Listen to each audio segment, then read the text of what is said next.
We saw many tracks of the white bear of enormous size along the river and shore, and the men as well as ourselves are anxious to meet one of these bear. The Indians give a very formidable account of the strength and ferocity of this animal, which they never dared to attack but in parties of 6, 8, or 10 persons, and even then frequently defeated with the loss of one or more of their party. One of the party running towards us and making signs of hollering as if in distress had shot a brown bear, which immediately turned on him and pursued him a considerable distance. These bear, being so hard to die, rather intimidates us all. These white or grizzly bear have become so troublesome to us that I do not think it prudent to send out one man alone on an errand of any kind, particularly when he has to pass through the brush. The hand of Providence has been most wonderfully in favor of us with respect to these bear, where some of us would have long ago have fallen a sacrifice to their ferocity.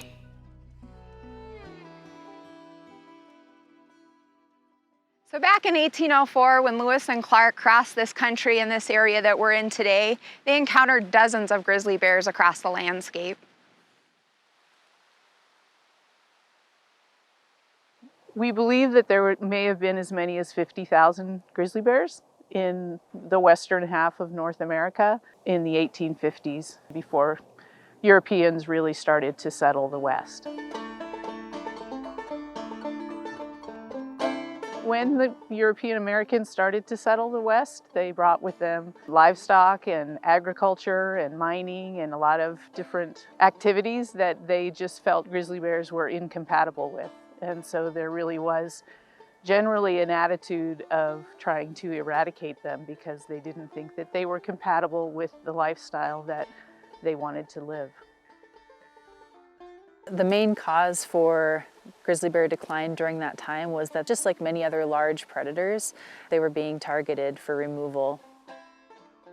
So by the early 1900s, the grizzly bear population had significantly decreased in the lower 48 states.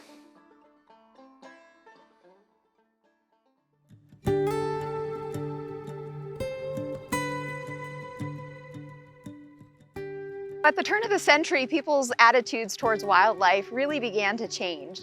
They started to appreciate having wildlife, and understanding the value of having biodiversity on the landscape is really important for having a healthy, intact ecosystem. They were realizing that bears and other wildlife weren't an infinite resource, and that they could indeed eradicate species if they weren't protected. There were many steps taken in the early 1900s to protect our wildlife resources and to bring up our wildlife populations. It was the beginning of the Lacey Act. The Fish and Game Agency started, and so they started regulatory mechanisms to control how many animals could be or couldn't be hunted, and also started taking a close look at habitat and trying to protect that habitat. Your national park system started coming online. A lot of independent groups started up. That, combined with federal and state agencies coming online, was really the beginning of trying to reverse the effects that happened during the early 1800s and mid-1800s. Yeah, the Lacey Act was put in place to control the trade of wildlife species so that wildlife couldn't be hunted to be sold in other states. During the late 1800s, early 1900s, and into modern day, the North American model for wildlife conservation was being developed. And at the very core, the principle is that the wildlife is held in public trust instead of being owned by a monarch.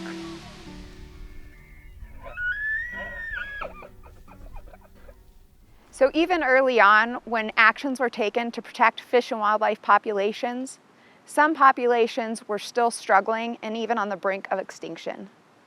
This led to the Endangered Species Act being adopted in 1973.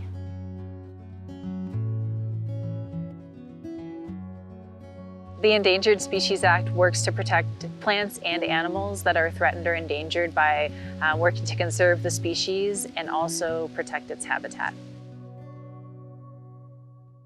The Endangered Species Act is meant to be a stepwise process. It is meant to take a hard look at a species, determine if or when it needs additional protections, then provide that species those protections. During that process, the Fish and Wildlife Service works with partners, state agencies, to determine the recovery criteria that must be met in order to declare recovery and remove that animal from the list and turn it back over to state management. ESA also comes with a fail-safe at the end of it. It's an agreement between the Fish and Wildlife Service and the state agencies to monitor that population to ensure that success remains into the future. So there were two main reasons grizzly bears were listed as threatened under the Endangered Species Act. One was having to do with them dying from interacting with people. So that could be in the form of getting into conflicts with people. These were back in the days when we fed bears at garbage dumps. And so there were too many bears dying, and then there was a loss of habitat.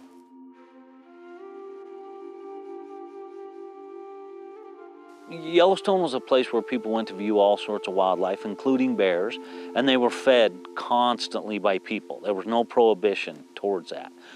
The dumps in Yellowstone, they were just open pit dumps, and along with just public feeding wildlife and bears, they realized that was a bad thing. And so they closed down the dumps, and all these bears then that were used to this food resource, they were both habituated and food conditioned.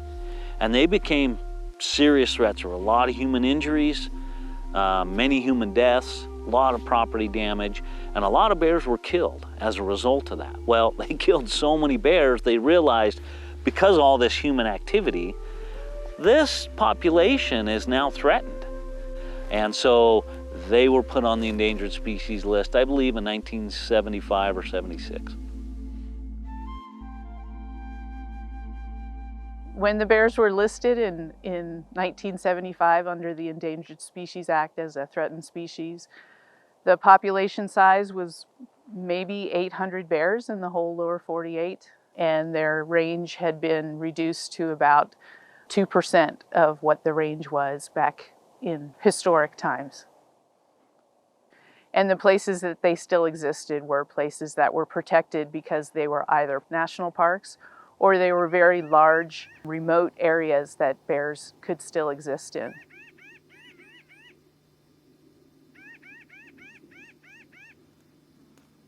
The Endangered Species Act essentially creates a plan for recovery of a species that is threatened or endangered. The U.S. Fish and Wildlife Service is in charge of the recovery program, but within that, there are many different people and agencies that are working towards recovery. So that could be the Forest Service, Montana Fish, Wildlife and Parks in our case, tribal governments, and others as well. So it's a network of agencies that are working together to recover the species. The parameters put in place to recover the grizzly bear population under the ESA said, okay, we need to identify a population, in this case the Yellowstone grizzly bear population, and we need to put committees and people in place, which in our case is Interagency Grizzly Bear Study Team and the Yellowstone Ecosystem Subcommittee. Basically incorporates all the states, including Yellowstone National Park, Grand Teton National Park, Idaho, Montana, Wyoming, to all get together, and they outlined a recovery plan that was written for the grizzly bear. And it outlined population parameters, monitoring requirements to ensure that the population is, one, recovered past this brink of extinction, and secondly, that any threats that cause that population to become in peril in the first place no longer exist.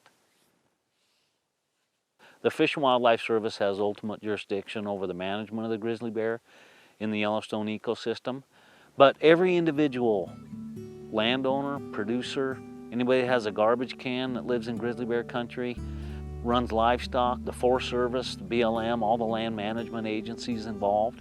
But in the Yellowstone ecosystem, the Wyoming Game and Fish Department has been the major player in the recovery of grizzly bears in the Yellowstone ecosystem.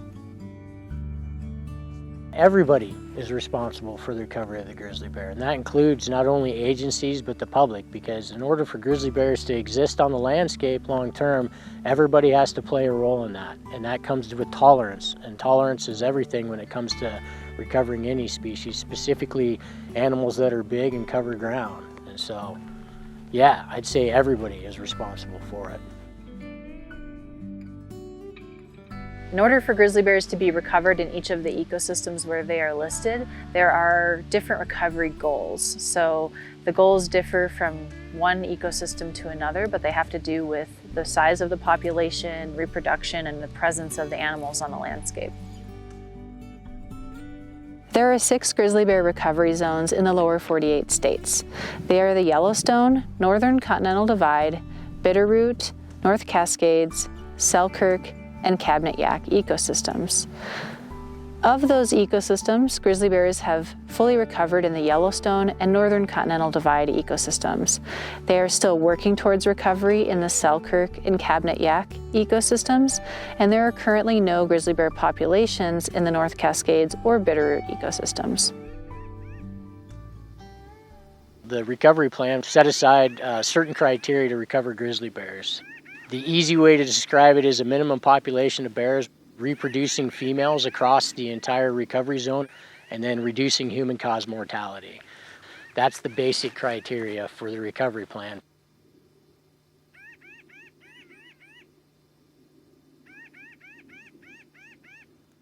I think in many ways the primary factor that we had to overcome to recover grizzly bear populations is to limit the amount of human-caused mortality.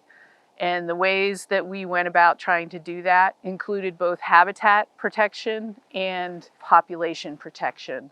We protected habitat by reducing human access into some of the areas, because where we have high road densities, you tend to see lower bear survival, and that can reduce their chances for long-term persistence. We put in food storage orders on public lands all over to make sure that people were keeping their attractants away from bears and reducing that kind of conflict. And then, of course, more recently, as the bears have expanded into more human areas, we're really doing conflict prevention and conflict response to try to reduce human-caused mortality from that as well.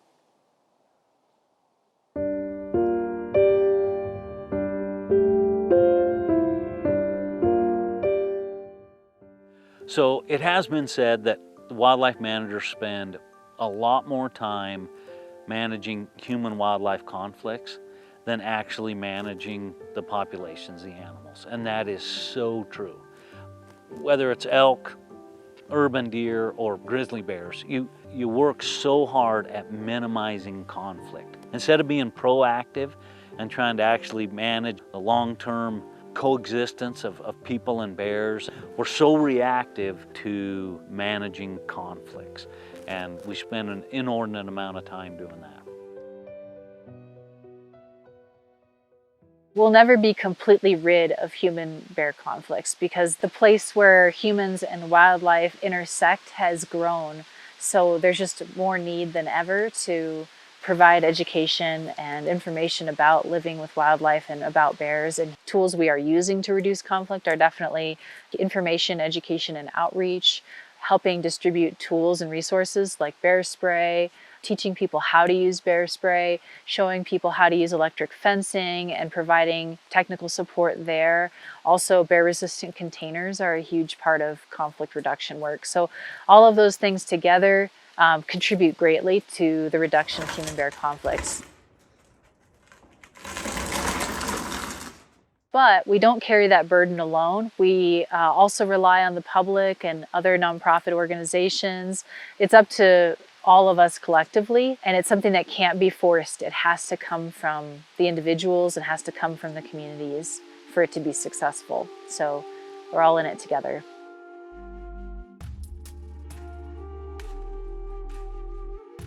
The Tribal Wildlife Management Program fills the role of mediator between people and grizzly bears. They were here before us on the landscape, and so we, as tribal people, act as stewards for wildlife. And we do live in a very different world today, working with the people that live on the landscape, the residents of the Mission Valley, of the Flathead Indian Reservation. We really work to get ahead of conflict and try to kill the conflict and not the carnivores. We also consult with landowners that have attractants such as chickens, goats, small livestock, pigs, llamas, or orchards. I mean, I understand both perspectives, the conflict issue. You know, I understand why a landowner may not want to have an electric fence in their backyard where their children are running around. But I also know through research that, you know, you're essentially flipping a coin every night in the Mission Valley as to whether or not your chicken coop or your small livestock gets attacked by a grizzly bear. And so I understand the importance of using these preventative tools, but I also understand that there are real world reasons to not want to have some of these mitigation measures on your property. So there's some basic tenets about living in bear country, and reducing conflicts has to do with assuming first that bears could be anywhere. So some ways we can reduce conflicts with bears out recreating are to make a lot of noise when you're on the trail, yelling to let them know you're coming so that they don't get surprised. Being in groups of other people will also help reduce conflict because the bears will hear you coming and avoid conflict typically. So those two things are huge just by themselves. Avoid carcasses of large animals, avoid dawn and dusk, and for hunters, proper game storage, so getting your animal out of the woods as quickly as possible, having a plan. And then no matter who you are, it's really important to carry bear spray and know how to use it so that if you do have a bear encounter, you can stop it or you can change the bear's behavior. It's very effective, about 92% effective at changing behavior. 98% of people who use it are not harmed by the bear.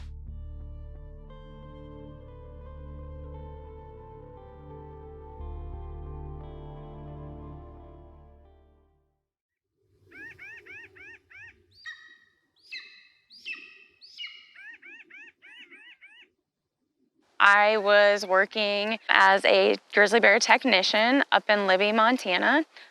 And I was by myself. I was up in the Cabinet Mountains, and it was the middle of May. I was collecting hair off of barbed wires, and bears do a lot of rubbing, so they'll come along and they'll rub on the corral, and that collects the hair for DNA, just like people try to build that, you know, family tree and see who's connected. I was making a ton of noise. I was clapping my hands. I had a pack on, and I had bear spray right here on my chest, and I got into this semi-open avalanche chute, and all of a sudden I heard a and I turned to my left, and they measured it. He was about 11 or 12 feet from me, literally on my left side. I immediately knew he was a grizzly bear. I just turned to the right. I dropped down to the ground. I was in that fetal position, so legs to the side on my butt. He had already got on me. He was on my back. He had clawed up my arm, clawed up my back. His entire body was on top of me, and I was just hunched over, just slowly trying to work out that bear spray. And I got it out. I took off the cap, and he reached down. He bit down on my skull, and I reached over and sprayed him with the bear spray, and he took off. It was very much a defensive mechanism. So he did not know what I was. He was very focused. So it turns out that he was digging up glacier lily bulbs. He was flipping over rocks. He was very focused. And bears do that. When they're hungry, they get focused and they're just zoning in. So they're not always listening. That's why it's so important to make a lot of noise. And so his encounter with me was very much defensive. He was defending his area. Typically, all bears will run away, but if you get close enough, you surprise them like I did with the bear that I encountered, or you have a female with cubs, or if they're guarding a food source, that's when those defensive mechanisms really kick in. Folks have been bluff charged too, right? That's another defensive mechanism. So that's giving you another warning that says, hey, you gotta back off. So we really try to get folks to focus on behavior and to read that bear and what that bear is doing, because not every situation is gonna be like mine either. You could surprise a bear from 100 yards away. You could surprise them from right there. I mean, they could see you and just bolt off and not do any warning, right? So we really try to educate and focus, like I said, on that behavior and having us read their behavior and where they're at. There's definitely things that I encourage folks to do, right? And that's practicing with bear spray and definitely knowing how to use it. Your goal is to hit that bear in the face, hit him at the feet, and it builds up a cloud. And then lastly is to carry 2 cans of bear spray. I hiked myself out, so I had an inReach with me. I hit the SOS button, but I didn't know how long it was gonna be. And I had nothing. I barely had anything in my can. And so just having that extra can would have been super, super nice. I mean, I made it back to my truck, and I'm still here. But the biggest takeaway would be that bear spray works. Bear spray it's a great tool to use. It really saved my life. And while it doesn't sound like it, you know, he cracked open 3/4 of my skull. And I mean, the minute I sprayed him, he was gone. And that whole interaction was done. You know, I lost all my hearing in my left ear. So when he bit down on my skull and cracked it open, it was immediately was ringing and was gone.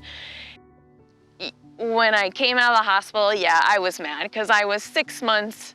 I couldn't work. They had to shave my head. You know, I lost all my hair, which was super upsetting.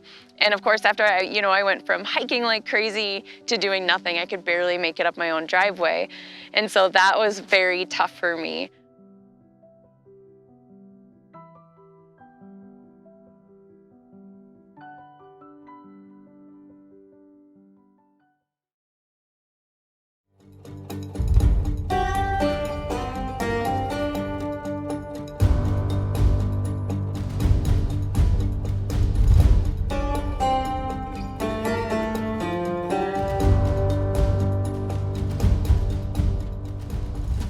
I mean, numbers-wise, grizzly bears killing cattle in the state of Wyoming, that's our biggest conflict. It's more than just grizzly bear killing a cow up on public land. There's a lot more to it.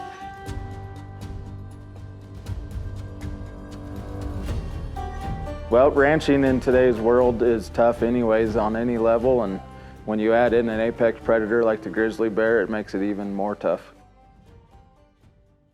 A big grizzly bear in this country, you know, is 400 to 500 pounds. A 600-pound bear is huge, and they can take down a 1,500 pound cow.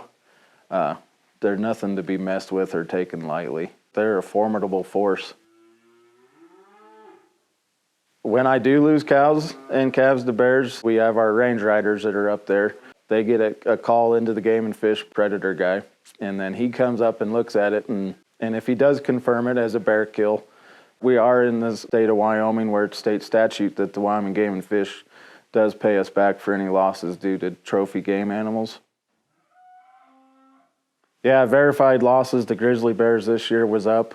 It was kind of a record year, not necessarily a record we want to go for, but we had 91 confirmed grizzly bear kills in our allotment alone and 3 wolf kills confirmed.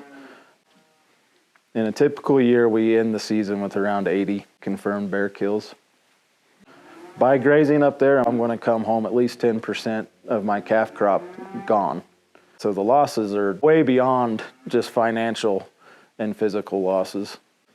It's a financially unstable situation. I've seen a change in the grizzly bear numbers just in the 15 years I've been here.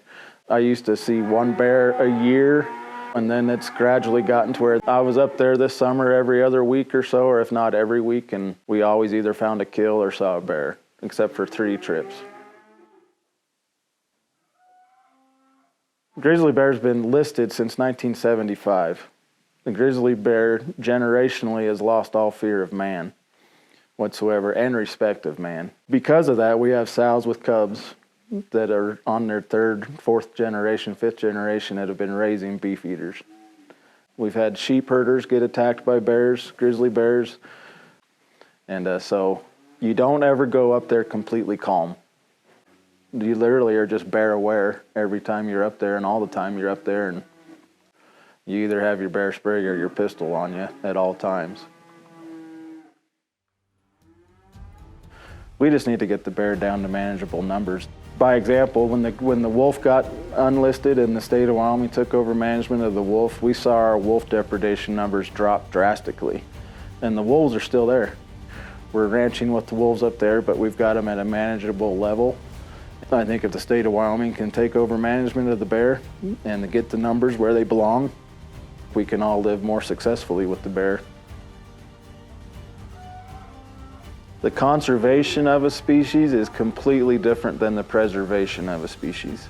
You know, it's kind of cool still to see the grizzly bear in its natural system. Me personally, and most of us within the association, don't want the bear gone. We just want the bear managed. There is no better lifestyle, in my mind, than ranching. But on the same token, you feel a little bit of despair and distrust because, yeah, it's not an easy situation to be up there feeding them to the bears.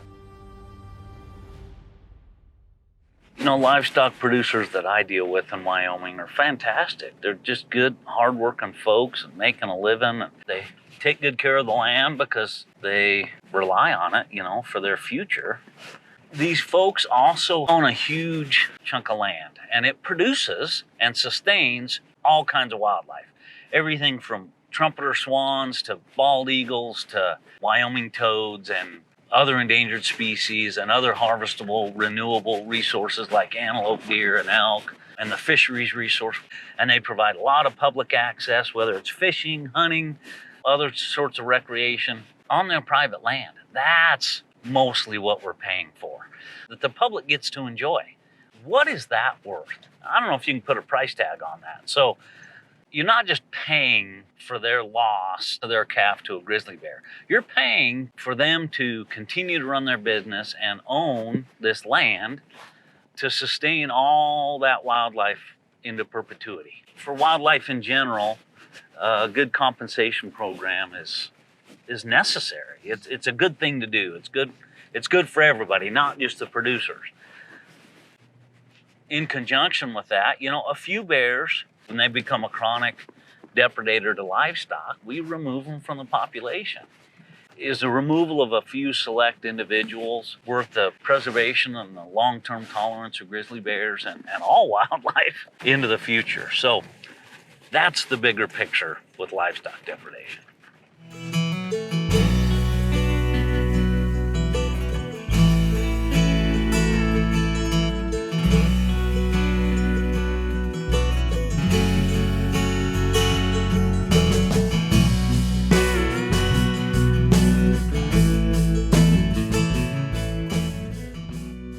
It seems like we used to call the mountains here the high country, and a lot more people are now calling it grizzly country. Anything that has to do with recreating in the back country, or even the front country nowadays, you've got to be bear aware. Grizzly bears have changed the way that we outfit and guide from when I first started, which was 1985. We really didn't worry about grizzlies. We knew they were there, but they were not nearly as prevalent as they are today. One of the things I wish folks would understand about working and living in grizzly bear habitat is every single bear you see is not automatically dangerous. I think that has been a grave injustice to the bear, is they've gotten this image of being immediately dangerous. Yes, they can be, but not every single one is, and I think there are probably some bears that have been killed because of the way people think, and that has come from this hype that every single bear, the second they see, is going to rip your head off. But when you'll have a serious encounter with a bear, either you're going to scare them or you're taking something away that they think is theirs. The scaring part, you just pay attention, make noise, have a partner. The taking away something they think is theirs is why we try and get our animals off the mountain as soon as possible, so we don't give them an opportunity to claim it. But as far as that goes, I mean, 99% of them don't want anything to do with you.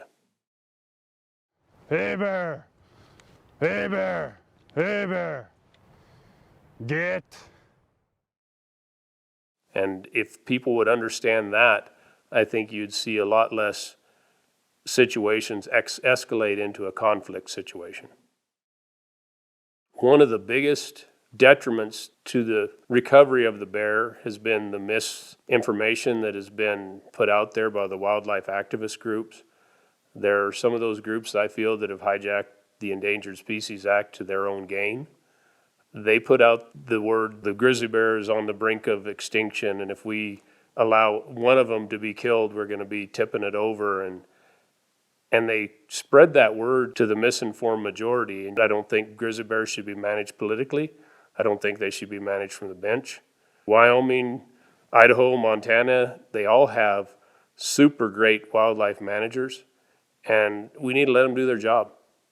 The reason that we have the populations we have in these states is because of state management. We've got a population that is succeeding.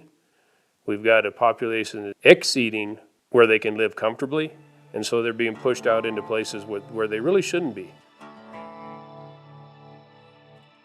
When my second child was just starting school, they put a bear fence around the playground. Should we have to worry when our kids walk to school? Should we have to worry when we go out in the morning to feed the chickens? When you start having to worry about what you do in your own backyard, something's got to change. It's not the bears' fault they're in the situation they're in. It's the mismanagement that has been going on for years. But I think in the backcountry, where they belong, they are a cool part of the ecosystem.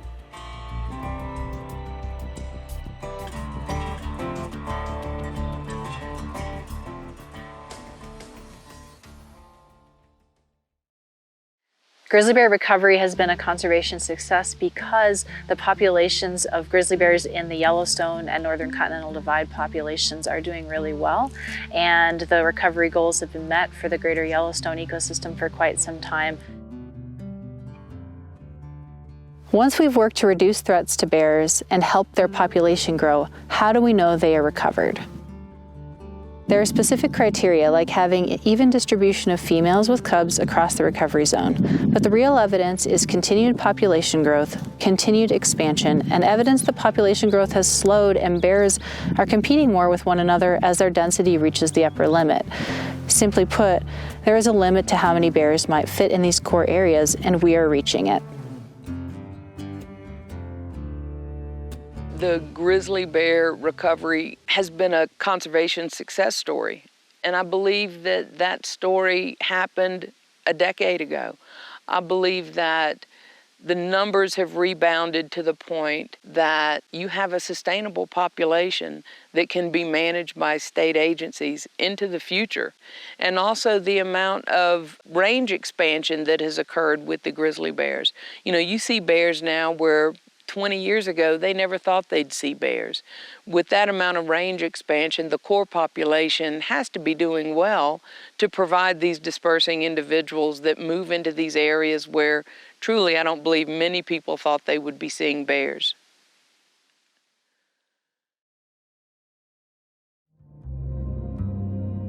My parents bought a small ranch 1.5 miles, 2 miles from the Glacier Park border. And to my knowledge, up until 20 years ago, I never ever saw a grizzly bear on that property. I don't ever see them going back the way they were when I was a kid, where they were just back in the mountains. Because my son was up there riding just west of there yesterday and saw 3 grizzlies. They're omnivores, so they like grain, they like alfalfa, they like carcasses, they like everything. And there's lots of it.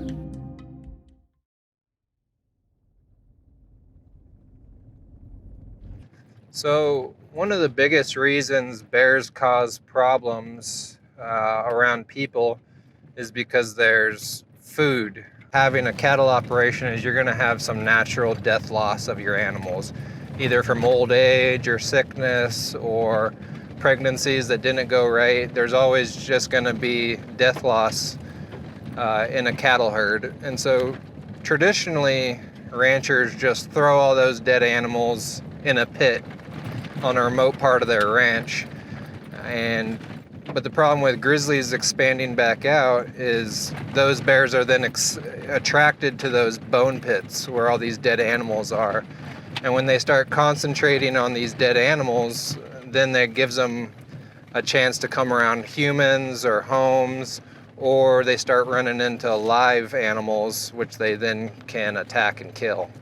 And so we're heading out right now to clean up a bone pit, and that will help prevent bears from being drawn in close to people and livestock. These bone pits where people have been hauling carcasses for decades and decades, and it hasn't been a problem because there was no grizzly bears. Right. But now that the grizzly bears are expanding out as an unintended consequence of successful recovery, then it's becoming an issue because bears are being drawn near houses, being drawn near livestock. Coming up from the river down here? Coming up from the river, exactly. And you can see some houses right there. It's got to cause them some problems. Sure does. These folks here had 40 chickens killed by a bear this year. And that bear was probably just passing through to come to the dining buffet here, and then, ooh.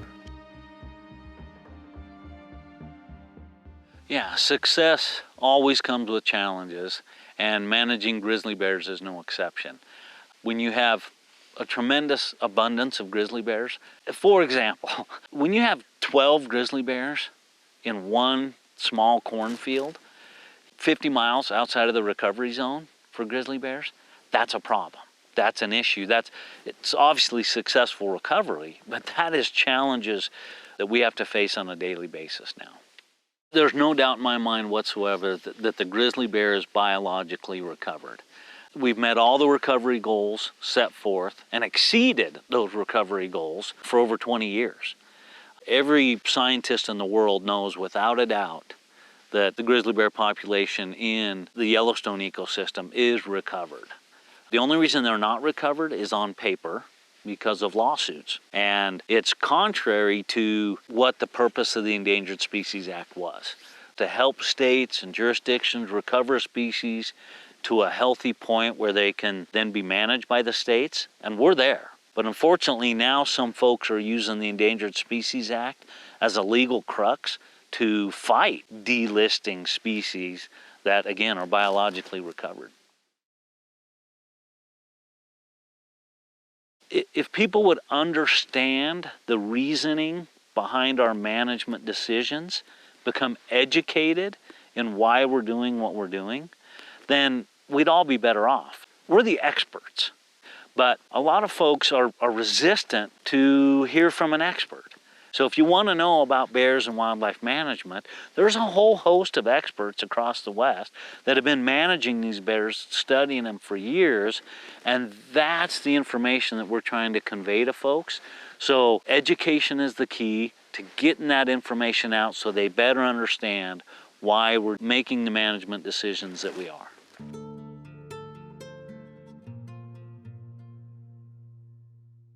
So I wish people would understand how much time and effort it takes to manage grizzly bears. It is no easy thing, and we have a lot of staff dedicated to doing that.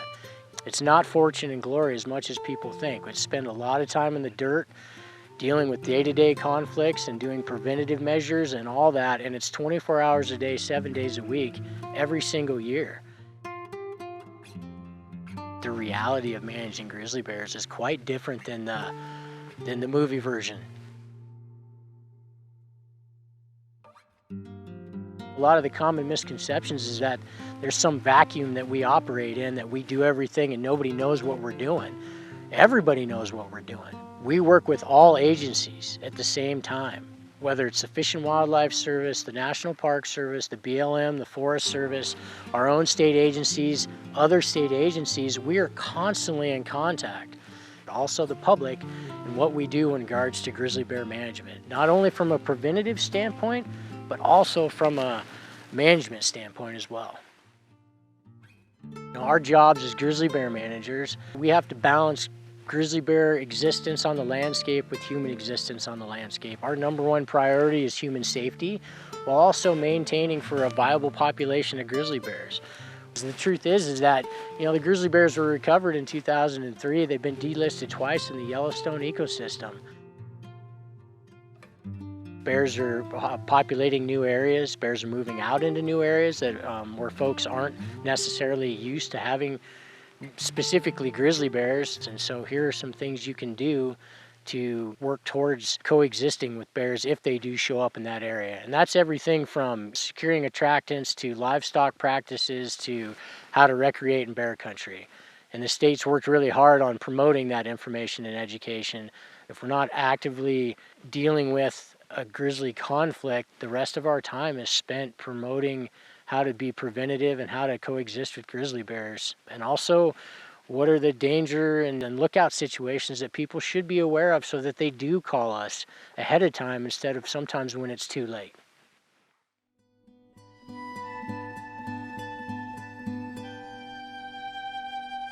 So social tolerance is just the number of animals that people find acceptable or tolerable in a particular area. Social tolerance can vary wildly and in ways you might not expect, depending on the community that you're speaking about and their livelihoods.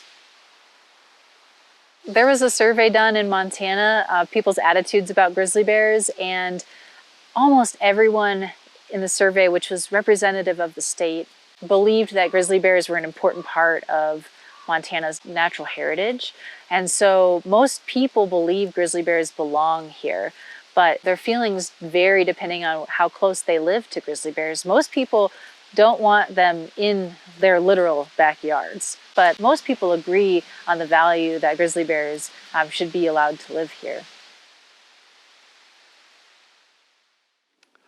So social tolerance of grizzly bears, based on the number of animals that they see in a given area, is really unique. It depends on your perspective. Those folks that want to view and photograph and enjoy grizzly bears, they want to see them all the time. And if they don't, they believe that there's a failure in the system and there's not enough grizzly bears.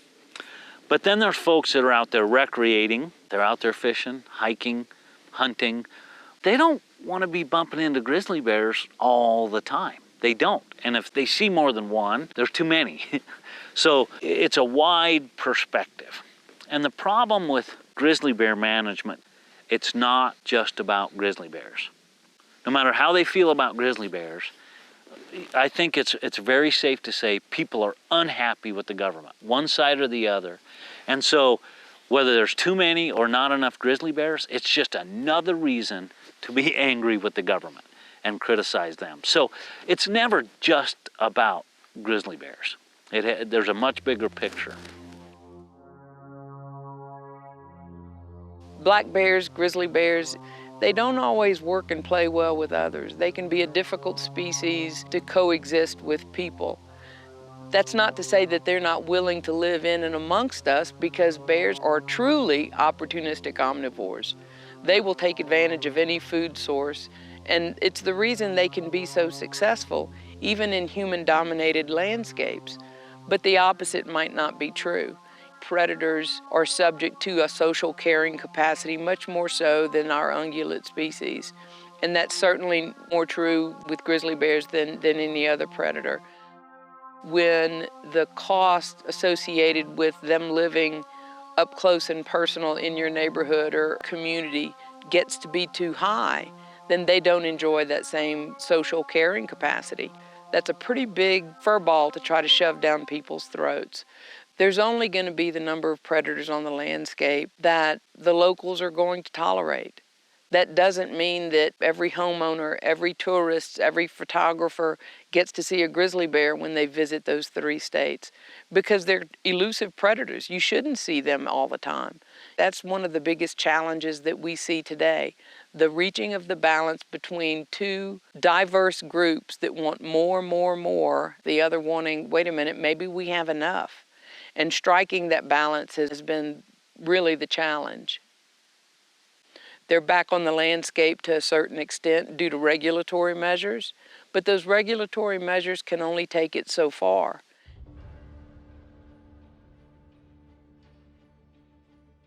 You know, the recovery criteria for the grizzly bear changed over time, which can make it difficult to meet that recovery criteria. The initial recovery criteria was met over a decade ago. The state agencies were ready to declare it a victory. I think even the Fish and Wildlife Service was ready to declare it a victory. But due to several different lawsuits that came about in the past 10 years, that goalpost ended up changing. And they removed them from the list, and then they placed them back on the list.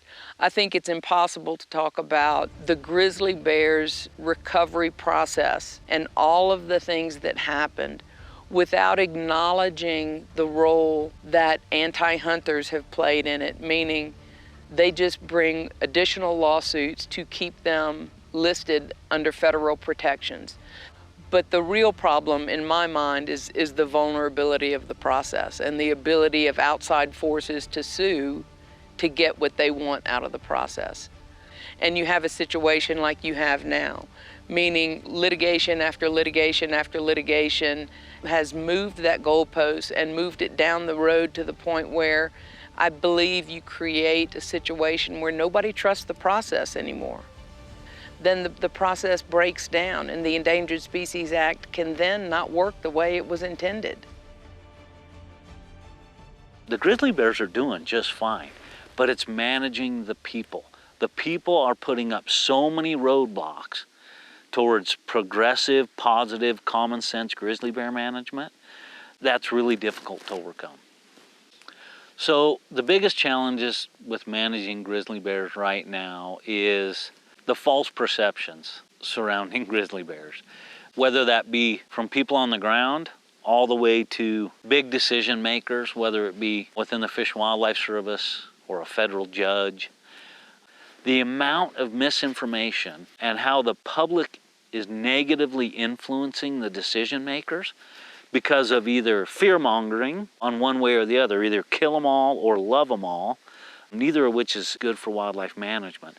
That's the challenge, is again, finding that middle ground. There's no perfect system, but the biggest challenge is finding that middle ground where, yeah, that makes common, logical sense. It's a good way to move forward. That's gone anymore. It's very difficult to find that in a mixed group of folks.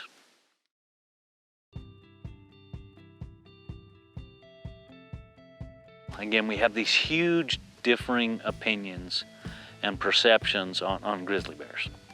But I think the overwhelming common ground is that people love grizzly bears. They're cool. I mean, even all the ranchers that I speak with that are losing cattle and their livelihood to grizzly bears, they don't hate grizzly bears. They see one and they're in awe. It's cool. They're a majestic, beautiful critter.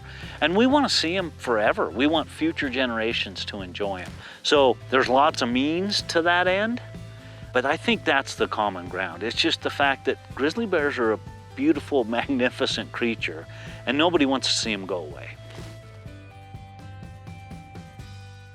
And I firmly believe that the grizzly bear will be removed from the endangered species list in the not too distant future. And then the long-term survival of the grizzly bear will be square in the management court of the different state agencies, which is where it should be. And I believe that they are accomplished enough, concerned enough, and conservative enough that you will have grizzly bears into the long-term and short-term future.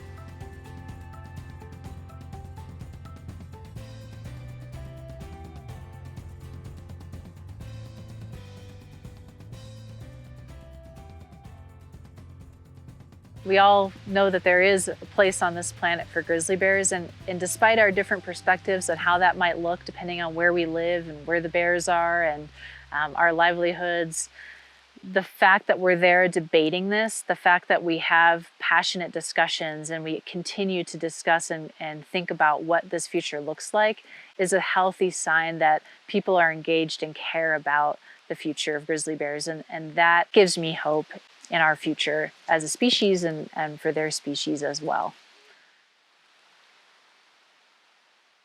So I think the future of grizzly bears from a grizzly bear perspective is great. They're going to do just fine. They've proven how adaptable they are, and they're recovered by all sense of the word, except for on paper. The future of grizzly bear management is they're going to be around for a long time, for as many generations as we can count. Even if people screw it up again, they're going to do just fine because they're the critter that they are. So one thing I wish people would understand about grizzly bear management is we're not out to make everybody happy. We're out to manage the population long term. And sometimes that means killing bears, which people don't like. And sometimes it means not killing bears, which sometimes people don't like. So we try to do what's best for the population as a whole, taking into account, of course, human safety trumps things if a bear needs removed for that, but we're not going to remove them just at every drop of the hat either. There's that middle ground that makes common sense, that fits the numbers, meets recovery goals, Long-term management of a bear population requires both of those things to occur.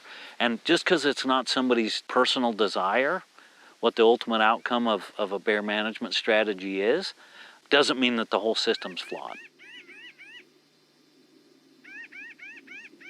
How many bears are enough? The reality is that it is inappropriate to think that you can have bear range expansion occurring in perpetuity. They don't belong everywhere. They can't thrive everywhere. And it's unfair to the local populations of people to expect that, and it's unfair to the bear population to expect that. You can't have bear range expansion into what they were pre-settlement, because it was pre-settlement. Humans didn't dominate the landscape like they do now. Grizzly bears are just one of those species that are truly meant to live remotely. They're truly meant to live in wilderness areas. And it's extremely difficult to expect the bear population and the locals to live in close proximity to each other. Bears are always going to behave like bears. Humans are always going to behave like humans, and to expect them to 100% coexist, I think, is setting a table for disaster. Suitable habitat or unsuitable habitat from a grizzly bear's perspective, there's probably very few areas that are biologically unsuitable, because again, they can adapt, they can find food resources, they can make it work. Is what makes an area unsuitable habitat is the fact that a lot of those areas that they used to occupy are now occupied by humans, and they're used by humans for livestock production, housing, development, different things. And where bears and people coexist, they will come into conflict. That's a fact. And so we have a tremendous, abundant, huge area where grizzly bears can live a wild, free life. But trying to force them into areas and think there's going to be some long-term peaceful coexistence between people and bears is completely unrealistic. We have too many people on this planet now. That's what's going on, and that's not going to change. And so that's what makes habitat unsuitable for bears, is because it's currently filled with people.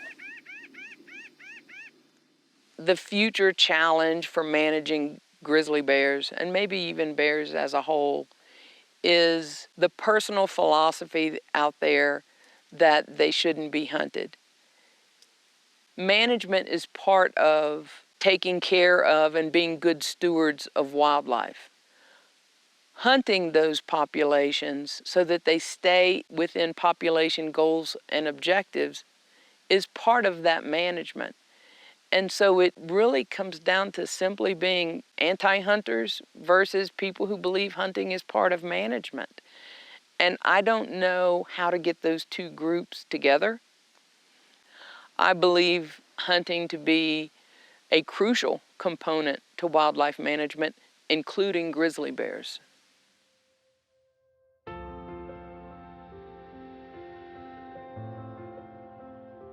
Managing grizzly bears comes with a lot of challenges, and they come from the fact that this species evokes such passion from people. Its physical presence, sometimes as a species, they can be hard to live around, though it's possible, but also the species evokes fear and reverence and passion, and all of those things make it hard to manage them on the ground. So it evokes a lot of emotion, and understandably so. But I think knowledge is the antidote to fear, and the more people can understand all of the different parts of grizzly bear management, the better we can make decisions about how we want to see wildlife management done for generations to come. I really think in managing grizzly bears and all wildlife species and natural resources, I think an important factor is for us to understand that we are part of the environment, that we are not separate from it. We oftentimes want to act like we are not part of the natural environment, but we really are. And I think the more we embrace the environment that we live in and act as a part of it, the better chances we have of continuing to maintain the biodiversity that we have.